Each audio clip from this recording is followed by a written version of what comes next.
तकरीबन 1500 साल पहले, जब अरब में इंसानियत खत्म हो चुकी थी, लोग गुलामों को हकीर समझते थे। छोटी बच्चियों को जिंदा दफन कर दिया जाता था और बुतों की पूजा आम थी। यहां तक कि काबा में भी बूत रखे हुए थे।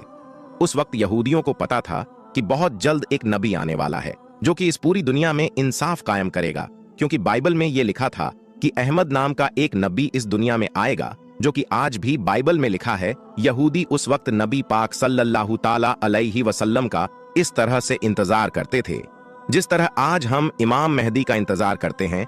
आखिरकार 570 ईस्वी को नबी पाक सल्लल्लाहु ताला अलैहि वसल्लम पैदा हुए और इसी दिन काबा में रखे सारे बुत खुद से टूटने लगे और पारसियों के मंदिर में लगी आग, जो कि हजारों सालों से जल रही थी, जिसे एक बार भी बुझने नहीं दिया गया, वो भी अचानक से बुझ गई। और इसी तरह बहुत से मुवज्जे हुए, क्योंकि ये कुफ्र के जवाल का ऐलान था। नबी पाक सल्लल्लाहु ताला अलैहि वसल्लम बचपन से ही बहुत सच्चे और ईमानदार इंसान थे। अरब के लोग नबी पाक सल्लल्लाहु ताला अलैहि वसल्लम की इन्हीं खूबियों से बहुत इंप्रेस थे और वो नबी पाक सल्लल्लाहु ताला अलैहि वसल्लम की बहुत इज्जत करते थे। फिर नबी पाक सल्लल्लाहु ताला अलैहि वसल्लम मक्का की एक इज्जतदार औरत हजरत खदीजा रजी अल्लाह ताला अन्हा की तजारत का काम संभालने लगे। हजरत खदीजा रजी अल्लाह ताला अन्हा नबी पाक सल्लल्लाहु ताला अलैहि वसल्लम के नेक दिल और ईमानदारी से बहुत मुतासिर हुई और उन्होंने नबी पाक सल्लल्लाहु ताला अलैहि वसल्लम को निकाह का पैगाम भेजा। नबी पाक सल्लल्लाहु ताला अलैहि वसल्लम ने इस पैगाम को कबूल किया और हजरत खदीजा रजी अल्लाह ताला अन्हा से शादी कर ली। इसके बाद नबी पाक सल्लल्लाहु ताला अलैहि वसल्लम अपनी जिंदगी गुजारने लगे। लेकिन जैसे ही नबी पाक सल्लल्लाहु ताला अलैहि वसल्लम 40 साल की उम्र में पहुंचे, आपका इस दुनिया से दिल उठने लगा और आप अक्सर शहर से दूर गार में इबादत करने जाते थे। फिर एक दिन नबी पाक सल्लल्लाहु ताला अलैहि वसल्लम पर पहले वही नाजिल हुई। नबी पाक सल्लल्लाहु ताला अलैहि वसल्लम की नबूवत पर सबसे पहले इमाम अली और हजरत खदीजा रज़ियल्लाहु ताला अन्हा ईमान लाए। लेकिन दूसरी तरफ वो लोग जो नबी पाक सल्लल्लाहु ताला अलैहि वसल्लम की इज्जत किया करते थे, वो सब आपके दुश्मन बन गए और आपको मारने की धमकी तक देने लगे। अरब के लोग सिर्फ नबी पाक सल्लल्लाहु ताला अलैहि वसल्लम के ही नहीं, बल्कि जो भी इस्लाम लाता उसे मारते पीटते और जुल्म करते थे, जैसा कि अब्बू सुफियान और अब्बू जहल। यहां तक कि एक बार तो मक्का के सारे लोग नबी पाक सल्लल्लाहु ताला अलैहि वसल्लम को मारने आपके घर तक आ गए। लेकिन नबी पाक सल्लल्लाहु ताला अलैहि वसल्लम के चचा अब्बू तालिब और हजरत खदीजा रजी अल्लाह ताला अन्हा आपके साथ खड़े रहे, क्योंकि नबी अलैहि सलाम बचपन में ही यतीम हो चुके थे। इसीलिए आपके चचा अब्बू तालिब ने आपकी हिफाजत की। लेकिन फिर 619 ईस्वी में एक ही साल में नबी अलैहि सलाम के चचा अब्बू तालिब और हजरत खदीजा दोनों वफात पा गए और अब नबी पाक सल्लल्लाहु ताला अलैहि वसल्लम फिर से अकेले पड़ गए। अरब के लोगों ने इसका फायदा उठाया और नबी अलैहिस्सलाम को मारने की साजिश की, तो अल्लाह ने नबी पाक सल्लल्लाहु ताला अलैहि वसल्लम को मदीना की तरफ हिजरत करने का हुक्म दिया। उस वक्त सिर्फ 100 से 200 लोग ने ही इस्लाम कबूल किया था। जहां मक्का में लोग नबी पाक सल्लल्लाहु ताला अलैहि वसल्लम को शहीद करने की साजिश कर रहे थे, वही मदीना में औस और खजर कबीले नबी अलैहिस्सलाम के पास आए और उन्हें मदीना आने की दावत दी, क्योंकि मदीना के लोग यहूदियों से बहुत सालों से ये सुनते आ रहे थे कि इनका एक नबी आने वाला है। इसी वजह से मदीना के लोगों को जैसे ही ये पता चला कि मक्का में एक नबी आया है, तो उन्होंने फौरन इस्लाम कबूल कर लिया। नबी पाक सल्लल्लाहु ताला अलैहि वसल्लम ने हिजरत करके मदीना जाने का फैसला किया और आहिस्ता आहिस्ता मक्का के सारे मुसलमान मदीना शिफ्ट हो गए। फिर एक दिन अबू सुफियान कुछ लोगों के साथ नबी अलैहिस्सलाम के घर आया आपको शहीद करने के लिए। लेकिन उन्होंने देखा कि बिस्तर पर इमाम अली अलैहिस्सलाम सोए हुए हैं, क्योंकि नबी पाक सल्लल्लाहु ताला अलैहि वसल्लम ने इमाम अली अलैहिस्सलाम को मक्का के लोगों की अमानतें वापस करने के लिए छोड़ा था और नबी अलैहिस्सलाम हजरत अब्बू बकर रजी अल्लाह ताला अन्हा के साथ मदीना रवाना हो चुके थे। लेकिन नबी अलैहिस्सलाम ने मदीना जाने से पहले 3 दिन गारे सोर में कयाम किया, ताकि कहीं अब्बू सुफियान के लोग इन्हें रास्ते में पकड़ ना ले। 3 दिन बाद नबी अलैहिस्सलाम मदीना रवाना हुए और मदीना पहुंचते ही वहां के लोगों ने नबी पाक सल्लल्लाहु ताला अलैहि वसल्लम का बहुत अच्छे से इस्तकबाल किया और जो मुसलमान अपना सब कुछ मक्का छोड़कर मदीना आए थे, उन्हें भी अंसारे मदीना ने खूब सपोर्ट किया। यहां तक कि कुछ लोग अपनी बीवियों को तलाक देने तक के लिए तैयार हो गए ताकि ये उनसे शादी कर सके। जब नबी पाक सल्लल्लाहु ताला अलैहि वसल्लम मदीना पहुंचे, तो आपने सबसे पहले मदीना के यहूदियों के साथ एक डील की। अगर मदीना पर कोई हमला होता है तो हम अपनी दुश्मनी भूलकर एक होकर मदीना को डिफेंड करेंगे। मदीना हिजरत करने के 2 साल बाद इस्लाम की सबसे पहली जंग हुई, जिसे जंगे बद्र कहा जाता है।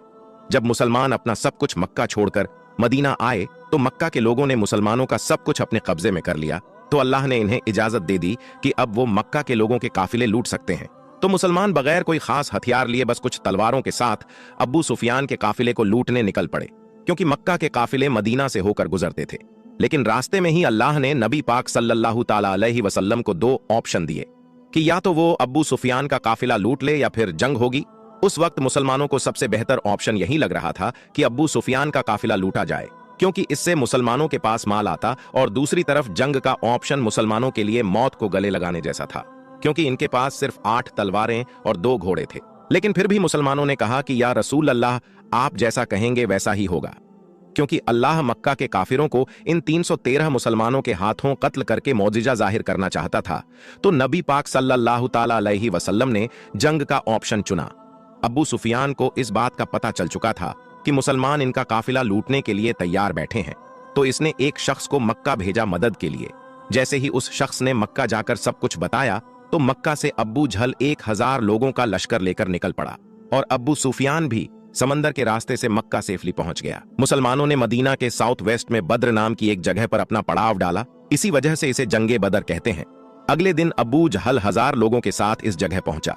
अब दोनों फौज आमने सामने आ चुकी थीं। इसी वक्त अबू जहल की फौज में से एक उतबा नामी इंसान अपने भाई और बेटे के साथ सामने आया, और उसने मुसलमानों के फौज को ललकारा कि कोई आकर इसका मुकाबला करे। तो मुसलमानों की फौज से 3 लोग सामने आए। एक नबी पाक सल्लल्लाहु ताला अलैहि वसल्लम के चचा हजरत हमजा, दूसरे हजरत उबैदा और तीसरे मेरे मौला अली, और इन तीनों ने उतबा को खत्म कर दिया। इसके बाद मुसलमानों और काफिरों के साथ जंग शुरू हुई। काफिरों को लगता था कि वो आराम से जीत जाएंगे, कहां 313 और कहां 1000, और वो भी घोड़ों और तलवारों के साथ। लेकिन अल्लाह ने इस जंग में मुसलमानों की मदद के लिए फरिश्ते भेजे, और इन फरिश्तों ने मुसलमानों के साथ मिलकर जंग लड़ी और काफिरों की फौज को बुरी तरह से हराकर भगा दिया। और इसी जंग में मुसलमानों का सबसे बड़ा दुश्मन अब्बू जहल भी मारा गया। और ये जंग मुसलमानों की नहीं बल्कि इस्लाम की बहुत बड़ी जीत थी। और इसी तरह अल्लाह ने मुसलमानों की तलवारों से काफिरों को शिकस्त दी। इस हार के बाद काफिर अब मुसलमानों से बदला लेना चाहते थे, क्योंकि मक्का के लोगों की पूरे अरब में इज्जत थी, और अब सवाल इनकी इज्जत का था। तो इस बार अब्बू जहल की मौत के बाद अब्बू सुफियान 3000 का लश्कर लेकर मुसलमानों के खिलाफ चल पड़ा, जिसमें खालिद बिन वलीद भी शामिल थे। नबी पाक सल्लल्लाहु ताला अलैहि वसल्लम ये जंग मदीना में लड़ना चाहते थे, क्योंकि नबी अलैहिस्सलाम ने मदीना के यहूदियों के साथ डील की थी कि अगर मदीना पर हमला हुआ तो हम मिलकर मुकाबला करेंगे। इससे मुसलमानों को एडवांटेज मिलता। लेकिन मेजॉरिटी सहाबा ने मदीना के बाहर रेगिस्तान में जंग लड़ने का फैसला किया। तो नबी पाक सल्लल्लाहु ताला अलैहि वसल्लम ने इनकी बात मान ली, और 1000 मुसलमान 3000 के मुकाबले में थे, जहां ओहद पहाड़ पर मुसलमानों का अब्बू सुफियान के लश्कर से सामना हुआ। लेकिन इसी वक्त एक मुनाफिक अब्दुल्लाह इब्ने उबैद 300 लोगों के साथ ये जंग छोड़कर चला गया, जिससे मुसलमान अब सिर्फ 700 रह गए। तो नबी पाक सल्लल्लाहु ताला अलैहि वसल्लम एक स्ट्रेटजी अपनाई। अपने 50 तीर अंदाजों को ओहद पहाड़ की बैक साइड पर खड़ा कर दिया, और इन्हें शक्ति से हुक्म दिया कि यहां से बिल्कुल भी ना हिलना, चाहे मुसलमानों के जिस्मों को परिंदे भी खाने लगे। फिर जंग शुरू हुई, और मुसलमान हिम्मत के साथ इनका मुकाबला करते रहे, और काफिर शहीद होने लगे और पीछे हटने लगे। ये देखकर इन 50 तीर अंदाजों को लगा कि मुसलमान जंग जीत चुके हैं, और कहीं ऐसा ना हो कि इन्हें माले गनीमत ना मिले। तो इन 50 तीर अंदाजों में से 35 मुसलमान पहाड़ से उतर आए, और इसी मौके का फायदा उठाकर खालिद बिन वलीद ने पहाड़ के पीछे से मुसलमानों पर हमला कर दिया। अब आगे और पीछे दोनों तरफ अबू सुफियान का लश्कर था, और मुसलमान इन दोनों के दरमियान फंस चुके थे, और इस तरह बहुत से मुसलमान शहीद होने लगे। और इसी वक्त नबी पाक सल्लल्लाहु ताला अलैहि वसल्लम के भी दांत मुबारक शहीद हो गए, जिससे ये अफवाह फैल गई कि नबी पाक सल्लल्लाहु ताला अलैहि वसल्लम शहीद हो गए। जब सहाबा ने यह सुना तो कई सहाबा ये सुनकर भागने लगे, यहां तक कि हजरत उस्मान और हजरत उमर जैसे सहाबी भी जंग छोड़कर भाग गए। लेकिन सिर्फ 12 लोग नबी पाक सल्लल्लाहु ताला अलैहि वसल्लम के साथ बाकी रहे, जिनमें इमाम अली अलैहिस्सलाम, साद बिन अबी विकास जैसे सहाबी थे। तो बाकी बचे मुसलमान पहाड़ पर चढ़ गए, जिसे देखकर अब्बू सुफियान पीछे हट गया। जब वो वापस मुड़े तो नबी पाक सल्लल्लाहु ताला अलैहि वसल्लम ने इमाम अली और बाकी कुछ सहाबा को उनके पीछे भेजा था, ताकि ये पलटकर हमला न कर दें। और इन सहाबा ने बड़ी बहादुरी दिखाई जिसकी अल्लाह ने कुरान में तारीफ की है। इस जंग में मुसलमानों को बहुत नुकसान हुआ, जैसे कि नबी पाक सल्लल्लाहु ताला अलैहि वसल्लम के चचा हजरत हमजा रजी अल्लाह ताला अन्हु शहीद हो गए, जो कि मुसलमानों के आर्मी चीफ थे। ओहद की जंग के बाद अब्बू सुफियान ने आखिरी कोशिश की मुसलमानों को खत्म करने की, और इसमें अरब के कई बड़े कबीलों को अपने साथ मिलाया था ताकि इस बार वो एक बड़ी फौज के साथ मुसलमानों को खत्म कर सके। उन्होंने 10,000 का लश्कर तैयार किया, जबकि मुसलमान टोटल 3,000 थे। वहीं दूसरी तरफ नबी पाक सल्लल्लाहु ताला अलैहि वसल्लम को भी इस बात का पता चल चुका था कि इनके खिलाफ साजिशें हो रही हैं, तो नबी अलैहिस्सलाम ने सहाबा से इस बारे में मशवरा किया। तो एक सहाबी जो कि पर्सिया को छोड़कर मदीना आए थे, जिनका नाम हजरत सुलेमान फारसी था, उन्होंने नबी अलैहिस्सलाम को बताया कि पर्शिया में हम अपने दुश्मनों से बचने के लिए खंदक खोदते हैं जिससे वो हम तक पहुंच नहीं सकते, और हम इन पर तीरों के साथ हमला करते हैं। तो नबी अलैहिस्सलाम को ये ऑप्शन ठीक लगा और आपने मदीना के फ्रंट पर खंदक खोदने का फैसला किया, क्योंकि मदीना बाकी सभी तरफ से पहाड़ों से घिरा हुआ था। तो फिर मुसलमानों ने खंदक खोदना शुरू कर दिया। ये खंदक खोदना ही मुसलमानों के लिए एक बहुत मुश्किल काम था, क्योंकि मदीना एक पहाड़ी इलाका था और इस इलाके में खंदक खोदना कोई आसान काम नहीं। लेकिन फिर भी मुसलमान पूरी जान लगाकर खंदक खोदते रहे। खंदक खोदते वक्त एक ऐसा पत्थर आया जो कि हजरत सलमान फारसी रजी अल्लाह ताला अन्हु से टूट नहीं रहा था। तो सहाबा ने नबी अलैहिस्सलाम को जाकर यह बताया। फिर नबी अलैहिस्सलाम खुद आए और आपने इस पत्थर पर 3 बार हथौड़ा मारा, जिससे वो पत्थर टुकड़े टुकड़े हो गया। इस पत्थर को तोड़ते वक्त नबी अलैहिस्सलाम को एक रोशनी दिखाई दी, और फिर आपने फरमाया कि पहली बार जब मुझे रोशनी दिखाई दी तो अल्लाह ने मुझे रोम अता की, और दूसरी बार जब मुझे रोशनी दिखाई दी तो अल्लाह ने मुझे पर्शिया अता किया, और तीसरी बार अल्लाह ने मुझे यमन भी अता कर दिया। उस वक्त रोमन और पर्शियन एम्पायर दुनिया की सुपर पावर थी। जब मुनाफिकों ने यह सुना तो वो कहने लगे, यहां हमारे इतने बुरे हालात हैं और ये रोमन और पर्शियन एम्पायर की बातें कर रहे हैं। ये जंग मुसलमानों के लिए बहुत बड़ी आजमाइश थी, क्योंकि इससे पहले जंगे ओहद में मुसलमानों के साथ जो हुआ था, उसके बाद अब दोबारा फिर 10,000 लश्कर इन्हें मारने आ रहा था, और मुसलमान सिर्फ 3,000 थे। जैसे ही वो 10,000 का लश्कर जंग लड़ने मदीना पहुंचा तो वो इस खंदक को देखकर हैरान रह गए, क्योंकि इन्हें इस बात का बिल्कुल भी अंदाजा नहीं था, इनके पास दूसरा कोई ऑप्शन नहीं था। तो उन्होंने खंदक के बिल्कुल सामने पड़ाव डाला, लेकिन एक इंसान ऐसा था जिसने ये खंदक पार कर ली। इसका नाम था अमर बिन अब्दे वद। ये इंसान एक बहुत बड़ा जंगजू था, जिससे पूरे अरब के लोग डरते थे, क्योंकि ये 100 आदमियों से अकेला लड़ता था। जैसे ही ये खंदक पार करके मुसलमानों के सामने आया, इसने मुसलमानों की पूरी फौज को चैलेंज दिया कि तुम तो कहते हो कि मरने के बाद हम सीधा जन्नत में जाएंगे, तो आओ मैं तुम्हें तुम्हारी जन्नत में पहुंचा दूं। लेकिन इसे देखकर 3,000 मुसलमानों में से किसी की भी हिम्मत नहीं हुई कि वो इसके सामने आकर इसका मुकाबला कर सके, सिवाय एक 27 साल के लड़के के जिसका नाम था अली। जैसे ही इसने मुसलमानों को ललकारा तो इमाम अली अलैहिस्सलाम खड़े हुए और आपने नबी सल्लल्लाहु ताला अलैहि वसल्लम से इजाजत मांगी। लेकिन नबी सल्लल्लाहु ताला अलैहि वसल्लम ने इमाम अली अलैहिस्सलाम को बैठा दिया। इसने दोबारा फिर ललकारा, लेकिन कोई खड़ा नहीं हुआ सिवाय इमाम अली के। लेकिन नबी अलैहिस्सलाम ने दोबारा फिर इमाम अली अलैहिस्सलाम को बिठा दिया। तीसरी बार जब इसने दोबारा फिर ललकारा तो नबी अलैहिस्सलाम ने इमाम अली अलैहिस्सलाम को रवाना किया। एक तरफ अरब का मशहूर जंगजू जिसके पास सालों का जंगी एक्सपीरियंस था, और दूसरी तरफ एक 27 साल का लड़का। जैसे ही इमाम अली अलैहिस्सलाम इसके सामने गए तो अमर बिन अब्दे वद ने इमाम अली अलैहिस्सलाम को पहचान लिया, क्योंकि इमाम अली अलैहिस्सलाम के वालिद अब्बू तालिब इसके बड़े अच्छे दोस्त थे। तो इसने इमाम अली अलैहिस्सलाम से कहा कि मैं तुझसे नहीं लड़ सकता, किसी और को भेज। लेकिन इमाम अली अलैहिस्सलाम ने कहा कि मैं तो तुझसे लड़ना चाहता हूं। फिर इसने इमाम अली अलैहिस्सलाम से कहा कि मैं अपने हर मुखालिफ को 3 ख्वाहिशों का इजहार करने का मौका देता हूं। तो इमाम अली अलैहिस्सलाम ने कहा कि मेरी पहली ख्वाहिश तो यह है कि तुम मुसलमान हो जाओ, और दूसरी ख्वाहिश यह है कि तुम ये जंग छोड़कर वापस चले जाओ, और तीसरी ख्वाहिश यह है कि तुम मेरा मुकाबला करो। इस बात पर उसे गुस्सा आया और वो तेजी से इमाम अली की तरफ हमला करने बढ़ा, तो मेरे मौला अली ने एक ही वार में इसे खत्म कर दिया। ये देखकर सब हैरान रह गए, क्योंकि ये किसी मौजे से कम नहीं था। इसके बाद काफिरों ने दोबारा खंदक पार करने की हिम्मत नहीं की। फिर अल्लाह ने तेज आंधी चलाई, जिससे काफिरों के खेमे उड़ गए और इन्हें बहुत नुकसान हुआ। लेकिन काफिरों ने एक नई चाल चली। उन्होंने मदीना में मौजूद यहूदियों को अपने साथ कर लिया और इनसे मदीना में दाखिल होने का रास्ता मांगा, जबकि इन यहूदियों ने मुसलमानों के साथ डील की हुई थी। फिर भी उन्होंने गद्दारी कर दी और इस तरह मुसलमान फंस गए और अब इन्हें अपनी मौत सामने नजर आने लगी, क्योंकि मदीना में मुसलमानों की फैमिलीज भी थीं। अब सिर्फ उनकी ही नहीं बल्कि उनकी फैमिलीज की जान भी खतरे में आ चुकी थी। उसी वक्त अल्लाह ने अपना एक और मौजा कर दिखाया। एक इंसान जिसका नाम नोएम बिन मसूद था, उसने इस्लाम कबूल कर लिया और वो नबी पाक सल्लल्लाहु ताला अलैहि वसल्लम के पास आया।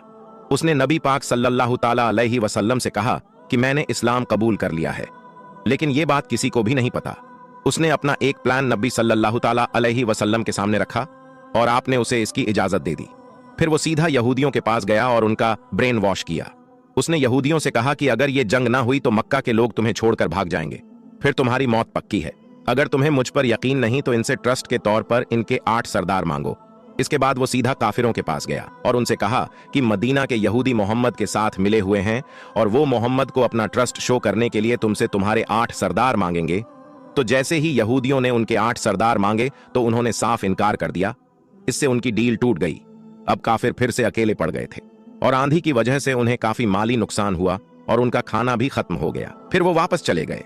उनके जाने के बाद नबी अलैहिस्सलाम अपनी जरा उतारने लगे। इतने में ही हजरत जिब्राइल अलैहिस्सलाम आपके पास आए और आपसे फरमाया, या रसूल अल्लाह, अभी यहूदियों से बदला बाकी है।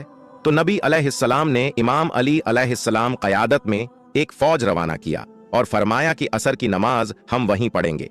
वहां पहुंचकर यहूदियों ने नबी अली अलैहिस्सलाम से कहा, हमें आपका फैसला कबूल नहीं, आप हमारे साथ जो चाहते हो वो करो, लेकिन हमारा फैसला साद बिन मुआज रजी अल्लाह ताला अन्हु से करवाओ, क्योंकि साद बिन मुआज को वो जानते थे।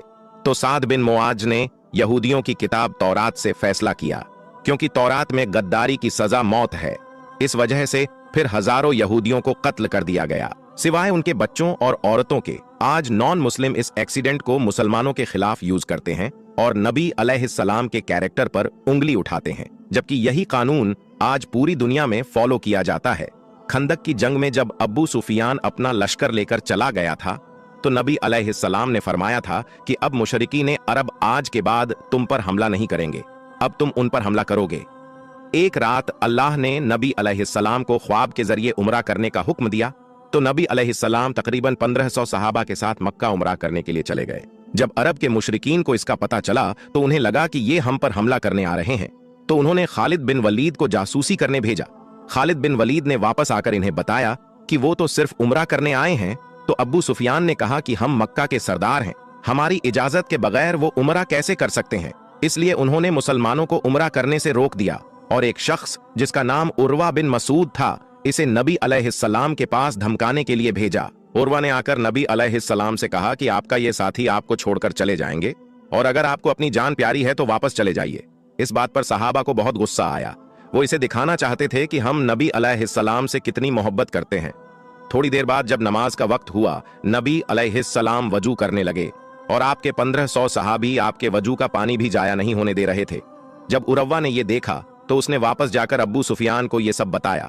इसने कहा कि मैं बड़े बड़े बादशाहों के दरबार में गया हूं, लेकिन मैंने कभी किसी भी बादशाह के साथियों को मोहम्मद के साथियों की तरह नहीं देखा। इनके साथी इनके वजू के पानी तक के लिए एक दूसरे से लड़ते हैं और जैसे ही मोहम्मद के मुंह से अल्फाज निकलते हैं ये उसे पूरा करने के लिए फौरन दौड़ते हैं। ये कभी भी मोहम्मद को अकेला नहीं छोड़ेंगे, इसलिए तुम्हारे लिए बेहतर यही है कि इनके साथ माहिदा कर लो। तो मुशरकीन अरब ने नबी अलैहिस्सलाम के साथ डील कर ली। इस डील में कुछ शर्तें हुई। पहली शर्त ये कि अगर कोई शख्स मक्का छोड़कर मदीना जाएगा तो उसे वापस करना होगा, लेकिन अगर कोई शख्स मदीना छोड़कर मक्का आएगा तो उसे वापस नहीं किया जाएगा। और मुसलमान इस साल नहीं बल्कि अगले साल से उम्रा कर सकते हैं और 10 साल के लिए अब कोई जंग नहीं होगी। इस डील में सारी शर्त मुशरिकीन के हक में थी और मुसलमानों के हक में कोई शर्त भी नहीं थी। इसी वजह से नबी अलैहिस्सलाम के सहाबा ने ये डील करने से आपको रोका, लेकिन नबी अलैहिस्सलाम ने फिर भी ये डील कर ली। लेकिन कमाल ये हुआ कि जिस शख्स ने ये मुआहिदा लिखा था इसका अपना बेटा नबी अलैहिस्सलाम के पास इस्लाम कबूल करके आ गया और आपसे कहा कि मुझे इन काफिरों के पास मत भेजें। नबी अलैहिस्सलाम ने बहुत कोशिश की लेकिन मुआहिदा हो चुका था, इसी वजह से उसे वापस भेजना पड़ा। लेकिन कुछ टाइम बाद एक शरूस मदीना आया जिसका नाम अब्बू बसीर था, लेकिन नबी अलैहिस्सलाम ने मुआहिदे के तहत इसे भी वापस भेज दिया और मुशरिकीन इसे वापस ले गए। लेकिन इसने रास्ते में ही इनको कत्ल कर दिया और मक्का जाने की बजाय उसने मदीना के बाहर एक जगह पर पड़ाव डाल दिया।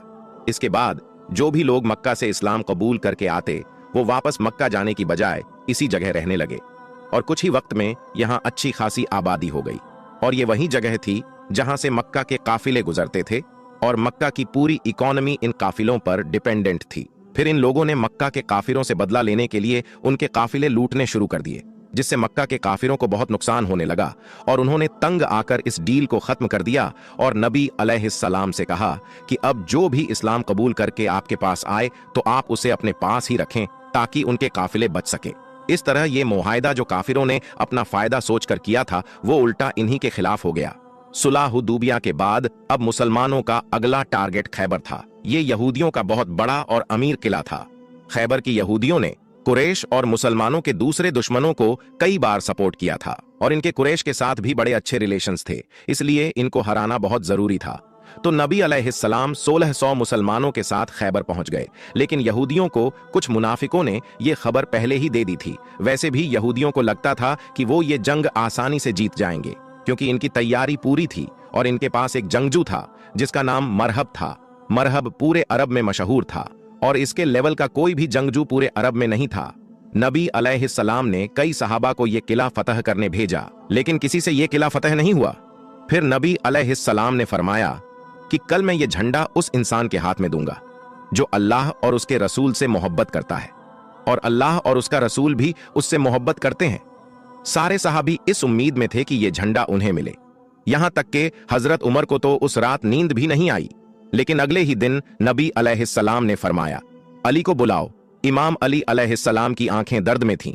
नबी अलैहिस्सलाम ने अपना लुआब इनकी आंखों में लगाया और इनके लिए दुआ की।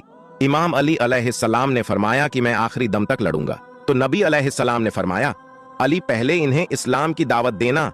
अगर कोई एक इंसान भी इस्लाम ले आया तो ये तुम्हारे लिए सुर्ख ऊंटों से बेहतर होगा। इमाम अली अलैहिस्सलाम आगे बढ़े और सामने मरहब खड़ा था। इसने कहा कि मेरा नाम मरहब है और कोई ऐसा इंसान नहीं जो मेरा मुकाबला कर सके। तो इमाम अली अलैहिस्सलाम ने फरमाया, मेरी मां ने मेरा नाम हैदर रखा और मैं शेर की तरह हमला करता हूं। यह सुनकर मरहब आगे बढ़ा तो इमाम अली ने एक ही वार किया और उसके जिस्म के 2 टुकड़े हो गए। ये देखकर सारे यहूदी कांपने लगे। फिर इमाम अली अलैहिस्सलाम आगे बढ़े और खैबर के 900 किलो के दरवाजे को उखाड़कर फेंक दिया। इसके बाद मुसलमानों ने हमला किया और खैबर फतह कर लिया। खैबर की जंग के बाद नबी अलैहिस्सलाम ने अपना एक रिप्रेजेंटेटिव बसरा के गवर्नर की तरफ भेजा ताकि इन्हें इस्लाम की दावत दे सके। लेकिन उन्होंने न सिर्फ दावत कबूल करने से इनकार किया बल्कि इस सहाबी को कत्ल कर दिया जो कि जंग का ऐलान था। तो नबी अलैहिस्सलाम ने 3000 का लश्कर तैयार किया। रोमन एम्पायर से जंग करने के लिए नबी अलैहिस्सलाम ने इस फौज का सरदार जैद बिन हारसा को बनाया और फरमाया, अगर ये शहीद हो जाए तो तुम्हारा अगला सरदार इमाम अली के भाई जफर बिन अबी तालिब होंगे, लेकिन अगर ये भी शहीद हो जाए तो तुम्हारा अगला सरदार अब्दुल्ला बिन रबहा होगा। इसके बाद मुसलमान रोमन एम्पायर के खिलाफ जंग करने निकल पड़े। जैसे ही मुसलमान मुता के पहाड़ों पर पहुंचे तो सामने 1 लाख फौज इनका इंतजार कर रही थी, कहां 3000 और कहां 1 लाख। लेकिन मुसलमानों ने फिर भी इन पर हमला किया। ये जंग मुता के पहाड़ों के दरमियान लड़ी जा रही थी, इसी वजह से इसे जंगे मुता कहा जाता है। इस जंग में मुसलमानों की फौज के एक के बाद एक लीडर शहीद होने लगे। पहले जैद बिन हारसा, फिर जाफर बिन अबी तालिब और उसके बाद अब्दुल्ला बिन रावहा और नबी अलैहिस्सलाम। इनसे मिलो दूर मदीना में बैठे सहाबा को ये सब बता रहे थे। नबी पाक अलैहिस्सलाम ने फरमाया, जैद बिन ने झंडा लिया और मारा गया। फिर जाफर ने झंडा लिया और मारा गया। फिर इब्ने रवाहा ने झंडा लिया और मारा गया। जब नबी अलैहिस्सलाम लोगों से ये कह रहे थे तो आपकी आंखों से आंसू जारी थे और एग्जैक्टली ऐसा ही हुआ।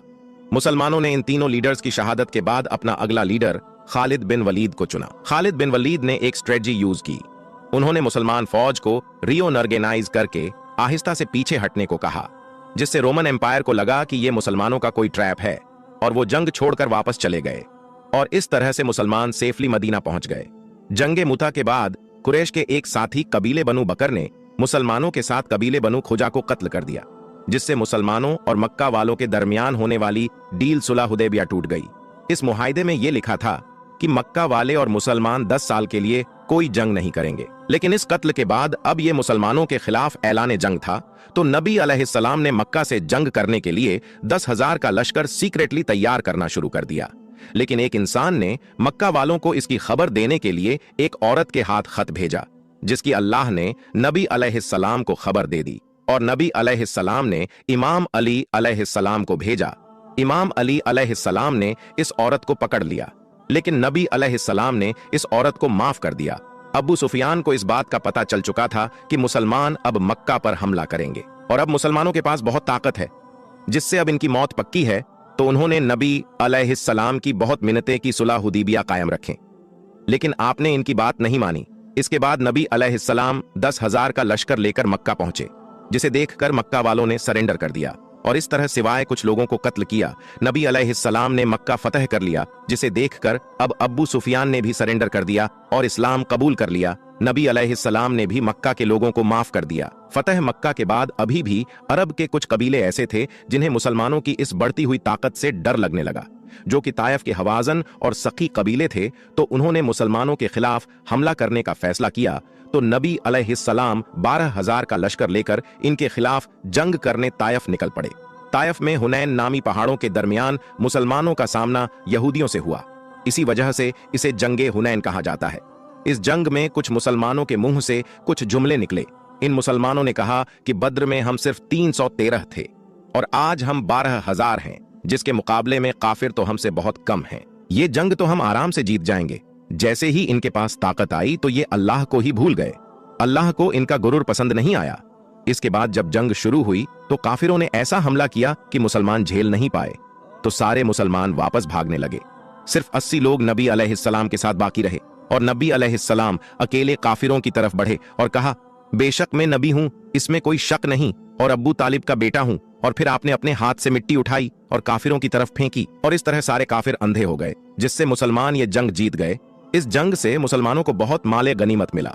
जंगे मूता के बाद जब खालिद बिन वलीद रजी अल्लाह ताला अन्हु मुसलमानों को सेफली मदीना ले आए, तो इस बार नबी अलैहिस्सलाम ने रोमन एम्पायर के खिलाफ दोबारा जंग करने का फैसला किया और कुरान में इस जंग से रिलेटेड साफ तौर पर फतवा आ गया था कि जो मुसलमान इस जंग में शामिल न हुआ वो मुनाफिक डिक्लेयर हो जाएगा।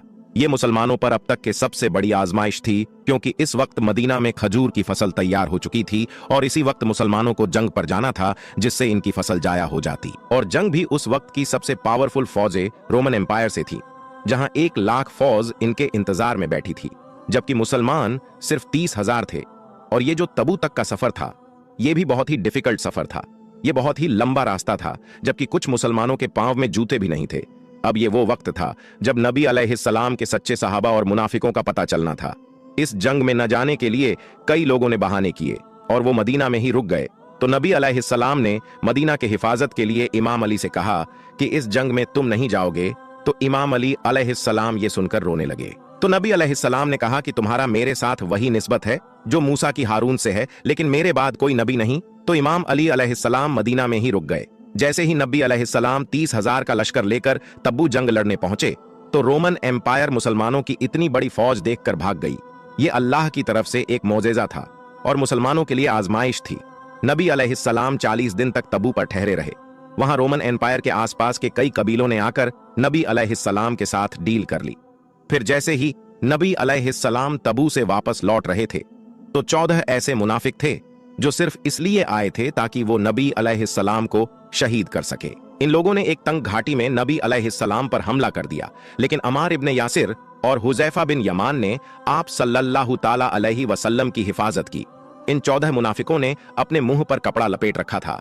इसके बाद नबी अलैहिस्सलाम ने हजरत हुजैफा बिन यमान रजी अल्लाह ताला अन्हु को इन 14 मुनाफिकों के नाम बताएं, और ये नबी अलैहिस्सलाम और हुजैफा बिन यमान रजी अल्लाह ताला अन्हु के दरमियान एक राज था। वहीं मदीना में मौजूद मुनाफिकों ने अपनी एक अलग मस्जिद बना ली, क्योंकि उन्हें लगा कि नबी अलैहिस्सलाम अब जिंदा वापस नहीं लौटेंगे और हम इस्लाम के सरदार बन जाएंगे। लेकिन जैसे ही नबी अलैहिस्सलाम वापस